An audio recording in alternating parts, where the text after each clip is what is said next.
the steady beep of the heart monitor. Each beep, beep, a reminder that Aisha was still alive, despite her body reeling from the sudden heart attack 2 days prior. The cold white light from the hospital's ceiling highlighted her dark brown skin, now paler than usual. She lay there, on the worn white sheet of the bed, her dark brown eyes squinting as she tried to focus on the sound around her. The hurried footsteps of nurses, the rolling wheels of a medication cart, and somewhere, the soft voice of another patient begging to see a doctor.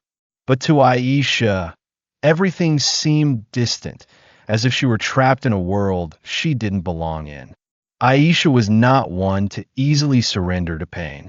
At 35, she had endured enough invisible scars that life had etched on her soul. From her days working tirelessly in her family's grocery store to pay for college, to the time she was rejected for jobs simply because the name Aisha Jackson sounded too different. She told herself she was used to injustice, that the world was never fair to people like her, a black woman born in a poor neighborhood on the outskirts of Chicago. But this time, lying in a hospital bed, she felt something different. Not just physical pain, but a cold premonition, as if an invisible wall was being erected between her and those who were supposed to save her. On her first day in the hospital, everything seemed normal. Nurse Sarah, a white woman in her 40s with her blonde hair neatly tied back, entered the room with a faint smile on her lips. She checked the foredrip, scribbled a few lines on the monitoring chart, and left without saying anything beyond the perfunctory "Are you okay?" Aisha nodded, even though she knew she wasn't. The chest pain still lingered, like an invisible hand gripping her heart, but whenever she tried to tell Sarah or anyone else, the answer was always, "Just rest, we'll take care of it." But they didn't take care of it. No one came to check further. No one asked anything beyond the platitudes. She began to notice that other patients, white patients in the beds next to her, were treated quite differently. An elderly white man in bed 3, who only coughed a few times, was visited by a doctor immediately, while she, with prolonged chest pain, was left as if she didn't exist. By the second day, the suspicion in Aisha's heart began to grow into a smoldering fire. She was no longer just a patient waiting to be treated. She became an observer, a survivor trying to understand why she was being treated this way. She noticed every small detail. The way Sarah paused whenever she looked into her eyes, the fleeting look of guilt that quickly turned away. The way the doctors only exchanged brief sentences when standing near her bed, as if she were an inanimate object. But the moment that really changed everything happened that evening, when she pretended to be asleep to listen to what was happening in the hallway. Heavy footsteps of a man echoed, accompanied by a deep and authoritative voice. Aisha opened her eyes, just enough to see through the narrow gap in the bed curtain. It was the chief doctor, wearing a pristine white coat, his salt and pepper hair neatly combed, but his face carried an indescribable coldness. He stood just outside the room, less than 3 meters from her bed, talking to Sarah in a whisper, but clear enough for her to hear every word. "How is Miss Jackson?" he asked, his tone devoid of concern, as if asking about the condition of a broken machine. Sarah replied, her voice slightly hesitant. "Still chest pain, doctor. I think she needs further testing, maybe a CT scan." "No need," the doctor interrupted, his voice sharp as a knife. "Don't waste good medicine on people like her. They're used to suffering. Just give her paracetamol. That's enough." Aisha felt the blood in her body freeze. People like her. The phrase echoed in her head, each word like a hammer blow to her already aching chest. She lay still, her breathing heavy, but not from the heart pain, but from the stark truth that had just been revealed. They didn't see her as human. To them, she was just something inferior, not worth saving. Sarah didn't reply immediately, but through the curtain gap, Aisha saw her bow her head, her hands gripping the chart as if struggling internally. Then she nodded slightly, turned away, leaving the chief doctor with a fleeting smirk on his face. As the footsteps faded, Aisha opened her eyes completely, staring at the ceiling. Hot tears welled up, but she quickly wiped them away. She didn't cry from pain or fear, she cried from anger. A burning, deep-seated anger that she had suppressed for years when faced with contemptuous glances, veiled words about her skin color. But this time was different. This wasn't just an insult. Her life was being threatened, disregarded by the very people trained to save lives. She lay there in the darkness of the cold hospital room and wondered, if they were willing to let her die just because of her skin color, how many others had suffered like this?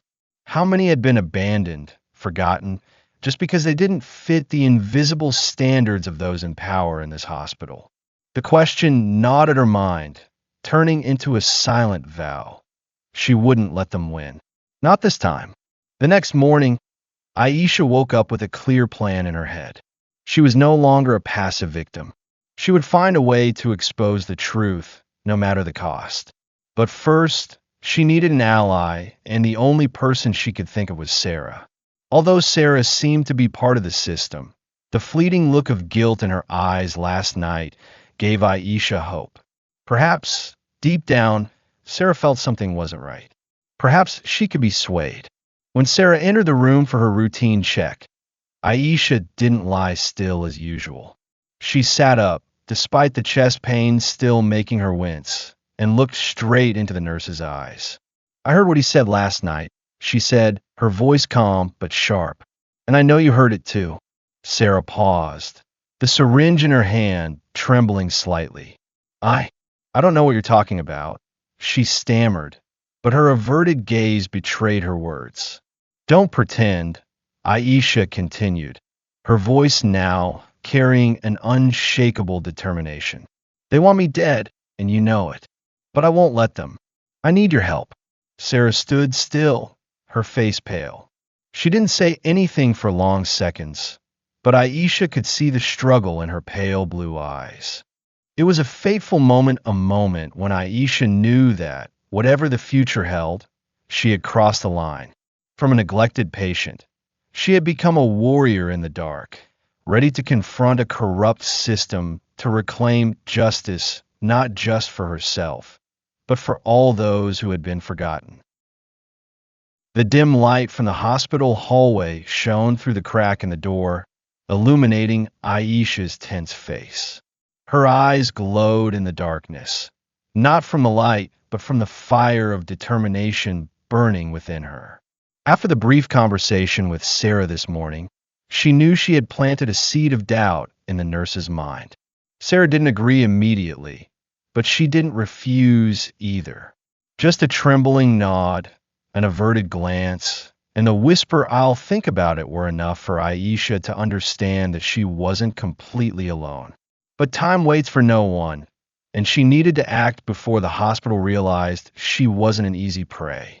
Aisha's plan was so bold, it was almost crazy. She would fake her discharge, but instead of leaving this cold building, she would stay under a different identity.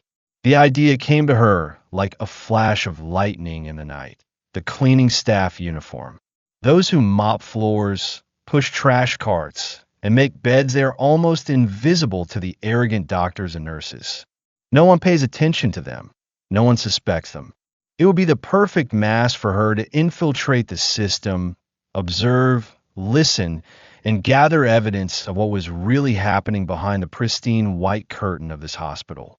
But to make the plan a reality, she needed Sarah.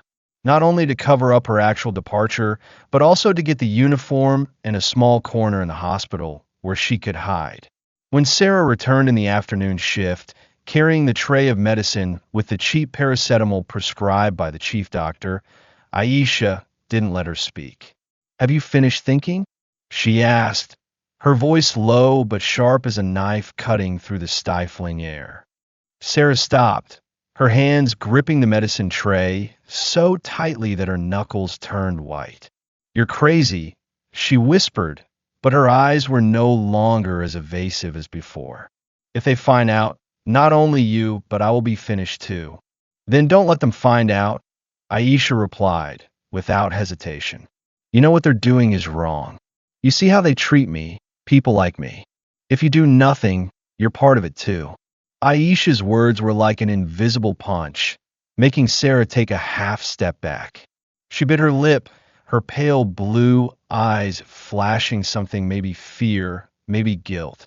Finally, after a long silence, she nodded. I'll get the uniform, but you have to be quick, and don't let anyone see your face. That night, when the hallway was silent except for the steady beeping of machines, Sarah returned with an old cloth bag. Inside was the gray-blue uniform of the cleaning staff, loose overalls, worn rubber gloves, and a thin medical mask. You'll work on the third floor, Sarah whispered, her voice trembling. It's the least crowded area. I've noted in the record that you were discharged at 8 p.m. Don't let anyone recognize you. Aisha. I'm not kidding. Aisha nodded, saying nothing more. She put on the uniform right in the hospital room, each movement slow but steady, like a warrior donning armor before battle. The loose overalls hid her slender figure. The mask covered half her face, and her long black hair was tied neatly under the gray cloth cap. Looking in the mirror, she almost didn't recognize herself. No longer Aisha Jackson, Bed 7 patient now, she was an anonymous ghost, ready to step into the darkness to find the light. Stepping out of the room, she felt the bone-chilling cold of the hospital hallway. The squeak of her rubber shoes on the polished tile floor mixed with the hum of the air conditioner. Sarah led her to a hidden corner on the third floor, a small storage room filled with brooms, buckets, and pungent chemical containers. You can rest here when no one is watching, Sarah said, then turned away without looking back, as if wanting to erase the traces of her complicity. From that moment on, Aisha began a double life. During the day, she pushed the trash cart, mopped floors, and made beds with hands trembling from the lingering chest pain. At night, she became a predator in the dark, quietly recording conversations, taking photos of documents left on tables, and noting every small detail she witnessed.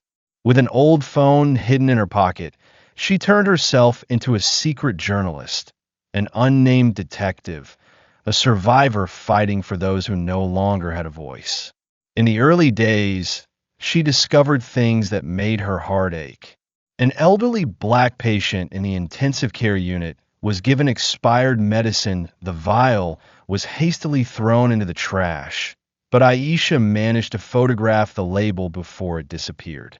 A young pregnant woman, also black, was denied an emergency ultrasound because the equipment was under maintenance, while another white patient was prioritized immediately afterward. But what chilled her most was the conversation between two doctors in the break room, which she accidentally overheard while mopping the floor outside. These people breed like weeds, a deep male voice sneered. Just let them die. Save resources. Watch your mouth, the other voice replied, but without a hint of seriousness. Anyway, on paper, we still have to make it look good. Just don't let anyone record it. Aisha stood still behind the door, her breath catching in her chest. Her hand gripped the broom handle so tightly that her knuckles ached, but she didn't dare move. She pressed the record button on her phone, letting their cruel words sink into the machine's memory and into her soul. When they left, she slid to the floor, tears welling up but making no sound. Not out of weakness, but because she knew she held something that could destroy them if she dared to use it. In the following days, Aisha gradually became accustomed to her double life. She learned to bow her head when passing doctors, learned to pretend not to hear the taunts they threw into the air when they thought no one cared. But every night, when she returned to her small corner in the storage room, she reviewed the recordings, organized the photos, and wrote down every detail in a tiny notebook she hid under a loose floorboard. She wasn't just gathering evidence, she was building a bomb. And she knew that when it exploded, not only this hospital, but the whole world would have to pay attention. Sarah sometimes appeared, bringing some food or a few painkillers, but she never stayed long. "You scare me, Aisha," she said one night, her voice trembling. "I don't know where you get that strength." "Not strength," Aisha replied, her voice hoarse with exhaustion. "Anger. You'll understand when you really feel it." Sarah said nothing more, just quietly left. But Aisha knew she was changing, even if only little by little. And she also knew that, with each day spent in the cleaner's disguise, she was getting closer to the truth, a dark, cruel truth, but necessary to shatter the wall of discrimination that this hospital had erected. She was no longer the Aisha who had been admitted that first day. She was a ghost, an avenger, and she wouldn't stop until everything was exposed. On her fifth night as a cleaner, Aisha had become accustomed to the bone-chilling cold of the hospital hallway and the chemical smell of cleaning solutions clinging to her skin. The gray-blue uniform now felt like a second skin, concealing her true self under the guise of invisibility. Her hands were calloused from holding brooms and mops, but her eyes remained bright, never ceasing to observe.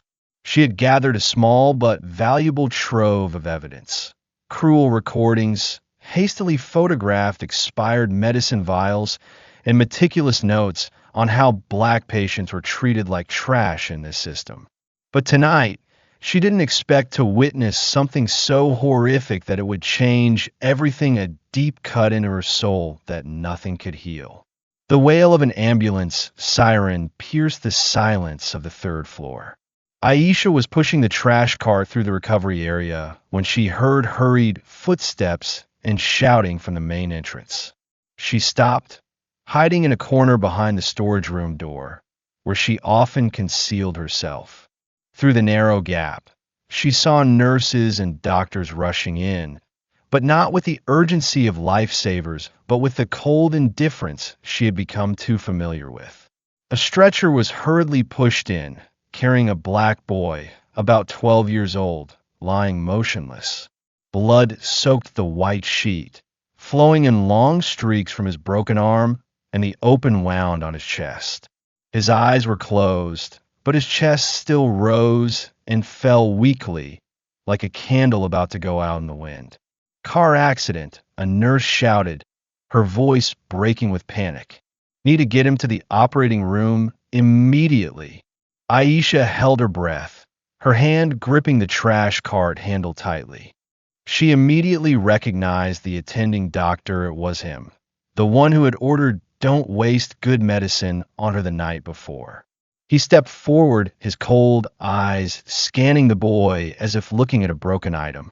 "Take him to the emergency area first," he ordered, his voice emotionless. "I'll take a look." But take a look wasn't what Aisha expected. She knew how they operated here. She quietly left her hiding spot, pretending to mop the floor near the operating room area, to observe. The boy, later, she learned his name was Jamal, from a nurse's whisper, was pushed into a small room, where bright white lights shone down on his small body. His family, a young mother and an elderly man with a cane, were blocked outside the hallway.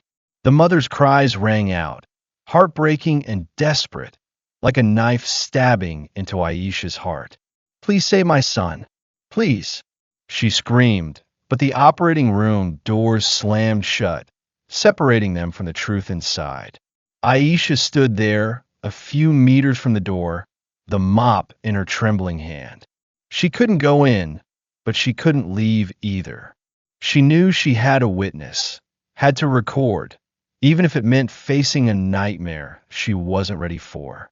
Through the dim glass door, she saw the chief doctor lean down to look at Jamal, then turn to say something to another nurse. There was no rush, no calls for equipment or surgical preparations. Only a deathly silence, broken by his cold, deep voice as the door opened for a staff member to run out for more supplies. "Delay it," he said, his voice as even as if he were reading a shopping list. "He's not worth saving anyway. Let him hang on as long as he can." Aisha felt the blood in her body boil, but she didn't dare move. She bowed her head, pretending to mop the floor, while her other hand secretly turned on the recording on the phone hidden in her pocket. His voice, word by word, etched into the device like a death sentence being read. The nurse inside didn't object, just nodded and continued working as if it were normal. But for Aisha, every passing second was a knife twisting in her heart. She wanted to rush in, wanted to scream, wanted to pull Jamal off the operating table and take him to a place where his life was valued. But she couldn't. She was just a ghost, a cleaner, and if she revealed herself now, everything she had done would vanish into thin air. Time passed slowly, heavily, like a nightmare with no escape. Aisha stood there, less than 10 steps from the operating room, hearing the mother's cries gradually weaken into choked sobs. Inside, Jamal's heart monitor beeped slower and slower. Each beep, beep, more sparse, like a cry for help unanswered. Then it stopped. A long beep, lasting forever, echoed in the cold space. Aisha closed her eyes, tears welling up under her mask, but she didn't make sound. She couldn't let them see her cry, not now. The operating room doors burst open. The chief doctor stepped out, peeling off his blood-stained gloves and throwing them into the trash with indifference. "Inform the family," he told a nearby nurse. "Tell them we did our best, but the injuries were too severe. Not a hint of regret, not a hint of remorse." He turned away, leaving the nurse to deliver the blatant lie that Aisha had just recorded in its entirety. When the mother heard the news, her scream was like a tear in space. She rushed to the door, pounding on the glass, crying out her son's name. "Jamal! Jamal! No, no, please." The elderly man beside her collapsed, his cane clattering on the floor, his face crumpled in wordless pain. Aisha stood still, tears streaming down her cheeks, soaking into her mask, but she didn't dare wipe them away. She could only watch, only listen, and only record like a powerless witness to a crime she couldn't prevent. That night, when everyone had left and the hallway was silent, Aisha returned to her small corner in the storage room. She sat on the cold floor, hugging her knees, and replayed the recording. The chief doctor's voice rang out, cold and ruthless. "He's not worth saving anyway." The mother's cries echoed in her memory, mixed with the sound of the heart monitor stopping. She burst into tears for the first time since entering this war, but not weak tears. It was the cry of outrage, of pain suppressed for too long, of someone who had just lost a part of their humanity witnessing the meaningless death of a child. She couldn't sleep that night. The image of Jamal, his eyes closed, blood soaking the white sheet, haunted her like a ghost. She wondered if she could have done something differently, if she could have saved him, if she dared to risk everything then. But she knew the answer. No. She didn't have the power to change Jamal's outcome, but she could ensure that his death wasn't meaningless. With trembling hands, she checked the recording, backed it up on a small memory card she hid under the floorboards. It wasn't just evidence, it was Jamal's cry, preserved to one day ring out before the whole world.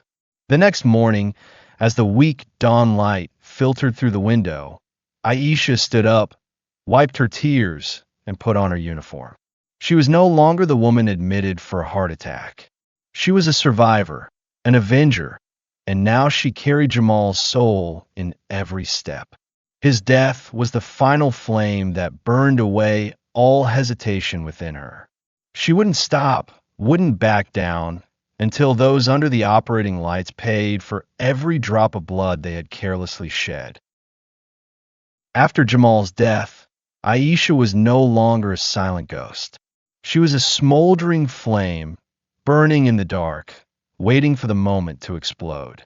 The following days passed in a haze of rage and determination.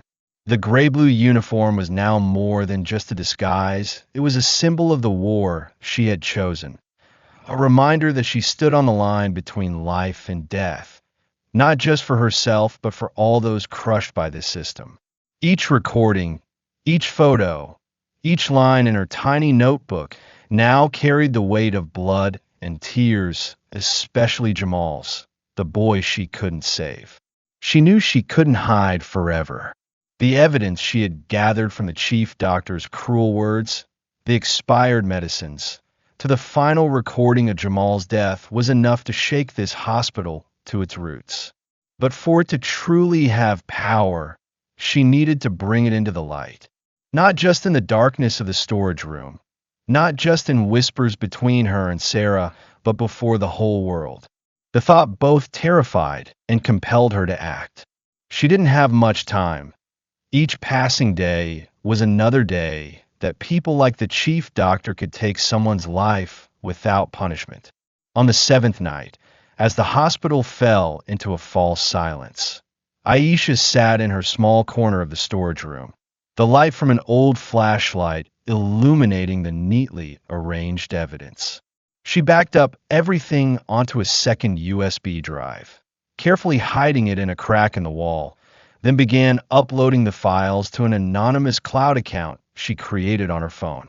The final video, the one where the chief doctor ordered the delay of Jamal's surgery, was the one she kept for last. She reviewed it frame by frame, sound by sound, to remind herself why she was doing this. Jamal's mother's cries echoed in her headphones, mixed with the cold voice of the murderer in the white coat. When the video ended, she didn't cry anymore. Her tears had run dry, replaced by an ironclad resolve. Sarah appeared shortly after, her face paler than usual. "What are you going to do with all this?" she asked, her voice trembling as she looked at the pile of papers and the phone in Aisha's hand. "Go public," Aisha replied, not looking up. "I'm going to post it all online. Newspapers, social media, anywhere that can make them pay." Sarah stepped back, her hands clutching her chest as if she had been stabbed. "You're crazy, Aisha. They won't let you get away with this. They'll find a way to silence you. And me too. They've silenced enough people." Aisha interrupted, her voice sharp as a knife. "Jamal, the other patients, and me if I don't do something. You could be scared, Sarah, but I'm not. Not anymore." Sarah didn't reply, just stood in the dark, her eyes flashing something, perhaps admiration, perhaps fear. Finally, she nodded. "I'll help you post it. But then I'm done. I can't stay here anymore." Aisha didn't object.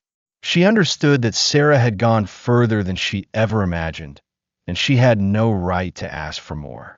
The two sat down, together, choosing the most powerful recordings and images, editing them into a short video that could shock anyone who watched it. When Aisha's finger pressed the post button on an anonymous X account she created, she felt her chest lighten, as if she had just shed an invisible burden. But she also knew that this was just the beginning of the storm. Only a few hours later, the video spread like wildfire. Jamal's mother's cries, the chief doctor's ruthless voice, and images of expired medicine appeared across social media platforms. The hashtag Justice for Jamal began trending, accompanied by thousands of outraged comments from the community. Local newspapers quickly jumped in, demanding answers from the hospital, while protesters began gathering at the main gate, holding up signs demanding justice. Aisha, hiding in the storage room, heard the distant commotion through the window. She smiled faintly, but the smile was not joyful. It was the smile of someone who knew they had just ignited a war. But the hospital didn't sit still. The next morning, the board held an emergency press conference, denying all allegations. The chief doctor, with a chillingly calm expression, stood before the microphone and declared that the video was a fabricated product of a fraud. They accused Aisha, though they didn't know her real identity, of being a disgruntled patient, intentionally tarnishing the hospital's reputation. An expensive lawyer was hired to threaten lawsuits against anyone spreading false rumors. But the worst was yet to come. That night, as Aisha rested in the storage room, she received a message from an unknown number. "You think you can hide forever? We know where you are." Her heart pounded, but before she could react, the fire alarm went off in the distance. She rushed into the hallway, smelling smoke in the air. Not in the hospital, but from the outskirts, where she lived with her mother in the small house her family had built over generations. She ran outside, no longer caring about secrecy. The uniform fell off her as she rushed through the hospital gate, hailing a taxi with trembling hands. As the car approached her neighborhood, she saw black smoke rising from the old wooden house. The red flames devoured the roof. The sound of cracking would mix with the sound of fire trucks arriving too late. Aisha jumped out of the car, shouting her mother's name, "Mom, Mom." But there was no answer, only the roar of the fire like a monster laughing at her. Neighbors pulled her back as she tried to rush into the fire, but she struggled, screaming until her voice was hoarse. Firefighters finally arrived, extinguishing the fire after more than an hour, but it was too late. They found her mother, Maya Jackson, 62, lying motionless in the ashes of the bedroom. She hadn't been able to escape, suffocated by smoke and burned beyond recognition. Aisha collapsed in the middle of the street, her hands clutching her head, her cries mingling with the cold wind blowing through the devastated neighborhood. The police arrived shortly after, but they found no clear signs of arson. A broken gasoline bottle was found near the fence, but there were no fingerprints, no witnesses. Aisha knew deep in her broken heart that this was no accident. This was a warning, a retaliation from those she had dared to challenge. They couldn't silence her with the law, so they chose a more brutal way, taking away the one she loved most. That night, sitting amidst the ruins of the house that had once been her home, Aisha no longer cried. Her tears had dried, leaving a cold void in her chest. But the flame of revenge within her didn't go out, it burned stronger than ever. She picked up the remaining USB drive from her pocket, clutching it like a vow. They had taken her mother, but they wouldn't take her will. She would fight, not just for Jamal, not just for herself, but now for Maya, the woman who had taught her how to get up after every fall. Aisha stood up, her small figure silhouetted against the dark sky, now only smoke and ashes. She had nothing left to lose, and that made her more dangerous than ever. The ruins of the house that was once her home now lay silent under the pale morning light. Aisha stood there, amidst the charred wood and the fragments of her life, her hands clutching the USB drive as if it were the only thing keeping her upright. The smell of smoke still lingered in the air, mixed with the biting cold of the early winter. Around her, neighbors silently cleaned up, their pitying glances passing over her, but no one dared to approach. They were afraid not of her, but of what she represented, a woman who had lost everything but still refused to yield. The death of her mother, Maya, was not just a deep cut into Aisha's heart, but the final flame that burned away all remaining fear within her. They had taken the only person she loved, the one who had taught her how to face the world with pride, no matter how cruel it was. But they didn't know that, by taking Maya, they had turned Aisha into something more dangerous, someone with nothing left to lose, an inextinguishable flame. She didn't cry anymore, her tears had run dry last night, but her eyes burned brighter than the fire that had consumed her home.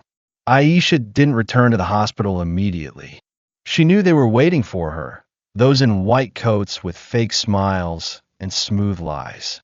They thought the fire would silence her, That pain would crush her will. But they were wrong. She found a cheap motel on the outskirts, where no one knew who she was, and began preparing for the final battle. With a USB drive in hand and an old laptop borrowed from a high school friend, she contacted those who had started the hashtag Justice for Jamal movement on social media. They didn't know she was the cleaner or the person behind the viral video, but they knew she had evidence, and they were willing to help her bring it to light again. Meanwhile, the hospital continued its counterattack. They hired the best lawyers, held more press conferences, and even released fake interviews with satisfied patients to obscure the truth. The chief doctor, with a cold face devoid of remorse, appeared on television, declaring that the fire at Aisha's house was an unfortunate accident and unrelated to the hospital. But the community no longer believed them. The video of Jamal, his mother's cries, and the other evidence Aisha had posted had sown seeds of doubt too deep. Protesters grew in number, holding signs outside the hospital gate, chanting Jamal's name and demanding justice. Aisha knew that social media alone wasn't enough. She needed a real victory, a fatal blow to shatter the wall of discrimination this hospital had erected. She contacted an investigative journalist from the local newspaper, a woman named Lena, known for her sharp articles on social injustice. Through an anonymous call, Aisha sent Lena all the evidence, the recordings, photos, and a detailed account of what she had witnessed. "I don't want my name to appear," she said, her voice hoarse with fatigue. "Just make sure they don't get away with it." Lena didn't ask many questions. She simply replied, "I will. But you should prepare. When this breaks, they will hunt you." Aisha nodded, even though Lena couldn't see her. She had been ready for a long time. 3 days later, Lena's article appeared on the front page with the bold headline, "Death Hospital, the truth behind innocent deaths." The article, thousands of words long, detailed every word of the chief doctor, every expired medicine vial, every covered-up death, especially Jamal's. It wasn't just based on Aisha's evidence, but also on testimony from Sarah, who finally overcame her fear to stand up. Sarah had resigned and agreed to testify, recounting everything she knew in a closed-door interview with Lena. The article was like a bomb, shaking not only the hospital, but the entire local healthcare system. The community erupted. Protesters flocked in greater numbers, blocking the hospital entrance, throwing stones at the windows, and demanding the board be held accountable. The police were called in, but they couldn't extinguish the widespread fire of outrage. Investigative agencies were forced to intervene, searching the hospital and discovering dozens of hidden documents, confirming what Aisha had exposed. The chief doctor and 3 other senior staff members were arrested that week, facing charges of manslaughter, racial discrimination, and medical fraud. Aisha didn't follow the news from the motel. She went to the courthouse on the first day of the trial. Not as a witness, she refused to reveal herself, but as a ghost hidden in the crowd. She wore an old hoodie, a cap covering her face, standing silently among strangers, chanting Jamal's and her mother's names. When the chief doctor was let out, handcuffed, his face no longer held its arrogant expression, only the panic of someone who knew they had lost. Aisha looked at him, her eyes unblinking, as if to etch this moment into her mind. She felt no joy, no relief, only a cold void where her heart once beat with hope. The trial lasted 3 months, but the outcome was inevitable. With irrefutable evidence, the chief doctor was sentenced to 25 years in prison for manslaughter and related charges. Others received lighter sentences, but the hospital couldn't survive. It was permanently closed, its assets seized to compensate the victims' families, including Jamal's mother, who received a large sum from a fund named after her son. The Jamal Fund was established shortly after, funded by community donations, to support those discriminated against in healthcare. It was the legacy of the boy Aisha couldn't save, but helped him live on in the memory of thousands. On the day the hospital officially closed, Aisha stood before the main gate for the last time.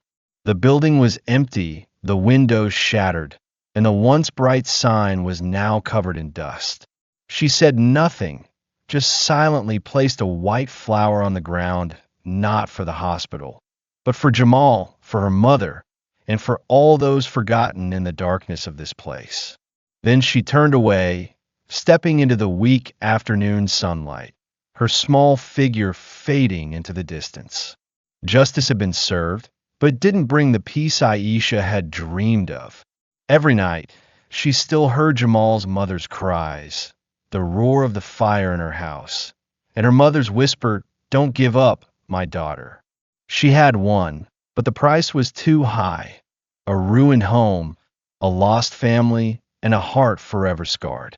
She moved to another city, living anonymously under a new name, but she didn't stop fighting. She wrote anonymous letters to human rights organizations, sharing her story to prevent other hospitals from repeating these crimes.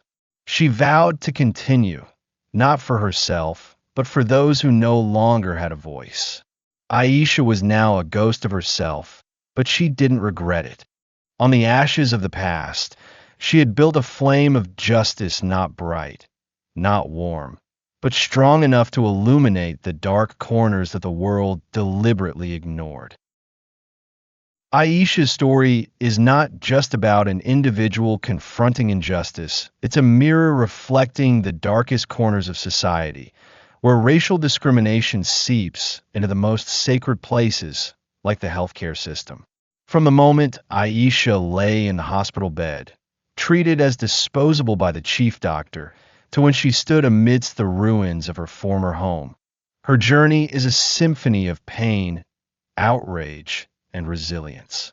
It's the story of a black woman, born into a world that didn't welcome her. But instead of succumbing to cruel prejudices, she chose to stand up, even if the price was irreparable loss. The meaning of this story doesn't lie in the final victory, a closed hospital, punished perpetrators, but in the blood and tear-filled journey leading to that victory. A journey that forces us to face the truth. Justice never comes easily, and sometimes it's just a faint light in the suffocating darkness. From the very beginning, the line in the dark, we see that Aisha is not a born hero. She is an ordinary person, a weak patient with a heart attack gnawing at her body, but it was the blatant injustice, the chief doctor's cold words, "Don't waste good medicine on people like her," that ignited the fire within her. The meaning here is not just personal outrage, but how those words represent a larger system where human lives are valued by skin color, origin, and inhumane prejudices. Aisha didn't just hear contempt for herself, she heard the cries for help from hundreds, thousands of others abandoned in the darkness of this system. Her decision to investigate, even with a vague hunch, is a testament to the power of human will when pushed to the brink. It was the moment she crossed the line from a passive victim to a fighter, and the meaning lies in that choice. Even in weakness, people can find the strength to confront evil. Moving to the cleaner's mask, the story opens up a deeper layer of meaning about invisibility and the power of the disregarded. Aisha, in her gray-blue uniform, becomes a ghost in the eyes of the powerful, but that invisibility is her strongest weapon. She quietly records, photographs, and notes, turning herself into a living witness to the crimes happening in plain sight. The meaning here is a paradoxical reversal. Those considered lowly and forgotten by society can become the ones who change history. Aisha's actions are not just personal revenge, they are a declaration that even the marginalized can hold the truth and use it to shatter the arrogant walls of power. But the meaning also lies in her loneliness in that role. She must bear the pain alone under the mask of a cleaner, no one knowing her silent sacrifice until everything is exposed. Cries under the operating lights is the most tragic part, and where the meaning of the story becomes clearer than ever. Jamal's death, a black boy denied treatment by the chief doctor because of prejudice, is not just a personal loss, but a symbol of thousands of other meaningless deaths in the shadow of racial discrimination.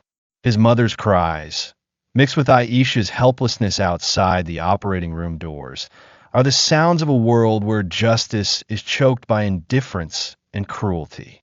The meaning here is the contrast between light and darkness. The operating lights, symbols of life, become the scene of cold death, and Aisha, just a cleaner, becomes the torchbearer for victims like Jamal.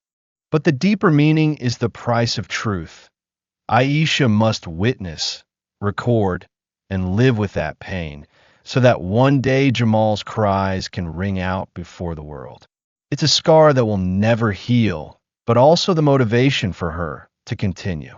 The flame of revenge pushes the story to the peak of tragedy and meaning. When Aisha goes public with the evidence, she not only challenges the hospital, but also a system that has hidden crimes for too long. The video goes viral, the community is outraged, and justice begins to emerge, but the price she pays is irreparable loss. Her house is burned down, her mother dies in the fire of retaliation from those she confronts. The meaning here is the cruelty of the fight for justice. It's not a fairy tale with a happy ending, but a road filled with blood and ashes. The fire not only burns down Aisha's house, it burns away a part of her soul, leaving a stronger but more shattered woman. However, the meaning also lies in her resilience. Despite losing everything, Aisha doesn't give up. She turns her pain into fuel, turning her enemy's flame of revenge into her own flame of justice. And that's a testament to human strength in the face of adversity. The final part, Justice on the Ashes, is where the meaning of the story crystallizes. Aisha wins. The hospital closes, the chief doctor is imprisoned, the Jamal Fund is established to support victims, but the victory is not complete. She feels no joy, no relief, only a cold void where her heart once beat with hope. The meaning here is the truth that justice, though necessary, doesn't always bring healing. It's a small flame in the darkness, illuminating the corners, but not erasing the scars left by the war. Aisha continues to fight, living anonymously under a new name, because she understands that justice is not a destination, it's a relentless journey. Jamal's and Maya's legacies live on through the support fund, through the anonymous letters she sends, as a reminder that even in loss, hope can be sown for others. The lessons drawn from this story are rich and profound, like waves surging from Aisha's journey. First, it teaches us that injustice cannot be defeated if we choose to remain silent. Sarah, though initially complicit, overcame her fear to speak up, proving that change can begin with small but courageous decisions. Aisha, with her anger and perseverance, shows that negative emotions, when channeled correctly, can become a powerful force for changing the world. But the most painful lesson is that every victory comes with sacrifice. Aisha loses her mother, her home, and a part of herself, reminding us that fighting for justice is not an easy or painless path. It requires sacrifice, endurance, and sometimes utter loneliness. The story also calls on each person to look within. Will we choose to stand in the shadows, accepting injustice as a part of life, or step into the light, even if the road is fraught with thorns? Aisha is not a hero from a book. She's an ordinary person, pushed into extreme circumstances, and that makes her lesson more relatable than ever. She teaches us that justice doesn't come naturally, it's built from scars, from the blood and tears of those who dare to stand up. Jamal, Maya, and Aisha herself are indelible marks, small but undying flames, lighting hope for a tomorrow where no one is abandoned because of their skin color or origin. Above all, the story is a wake-up call about the responsibility of each individual in society. If Aisha hadn't stood up, if Sarah hadn't overcome her fear, if the community hadn't been outraged, then people like the chief doctor would forever thrive in their shadows of power. The final lesson is solidarity. Aisha alone could sow the seed, but it was the community that made it bloom. Justice is not a gift from above, it's the result of bloody hands, broken hearts, and voices that refuse to be silenced. Through Aisha, we learn that no matter how cruel the world is, there's always room for hope, as long as someone is willing to pay the price to keep that flame burning.